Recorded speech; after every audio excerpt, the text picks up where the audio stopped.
Film ഗാരേജിന്റെ തമ box office റിപ്പോർട്ടുകളിലേക്ക് ഇവർക്കും സ്വാഗതം. സ്ത്രീ ട്യൂബിലൂടെ വലിയ രീതിയിൽ വളർന്നു കഴിഞ്ഞ ബോളിവുഡിലെ സിനിമാറ്റിക് യൂണിവേഴ്സായ മാഡോക്കിന്റെ ഹൊറർ കോമഡി സിനിമാറ്റിക് യൂണിവേഴ്സിന്റെ ഏറ്റവും പുതിയ സിനിമയാണല്ലോ തമ.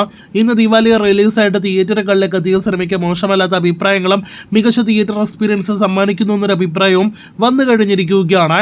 ഇപ്പോഴത്തെ സിനിമയുടെ ആദ്യ ദിവസത്തെ Kerala tracking, Kerala world wide estimate റിപ്പോർട്ടുകൾ വന്നിരിക്കുകയാണ്. കേരളത്തിൽ ലിമിറ്റഡ് റിലീസ് ലഭ്യമായ ഈ ബോളിവുഡ് സിനിമയ്ക്ക് ഇപ്പോഴത്തെ ആദ്യ ദിവസം കേരളത്തിൽ 4 ലക്ഷത്തിൽ പരം ട്രാക്കിംഗ് ഗ്രോസ് നേടിയെടുക്കാനായിട്ട് കഴിഞ്ഞിരിക്കുന്നു.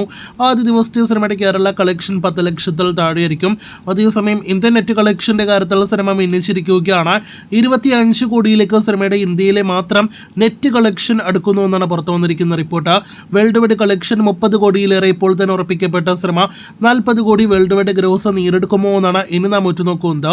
എന്തായാലും സിനിമ വളരെ മികച്ച വേൾഡ് വൈഡ് കളക്ഷൻ ആദ്യ ദിവസം നേടിയെടുത്തിട്ടുണ്ട്. ആയുഷ്മാൻ ഖുറാനയുടെ വലിയ സിനിമ കൂടിയായ തമ എന്ന സിനിമയുടെ ഒഫീഷ്യൽ കളക്ഷനും ട്രാക്കേഴ്സ് കളക്ഷനും നാളെ വരും. കാത്തിരിക്കുക അതറിയുവാനായിട്ട് കൂടുതൽ തമ ബോക്സ് ഓഫീസ് റിപ്പോർട്ടുകൾക്ക്.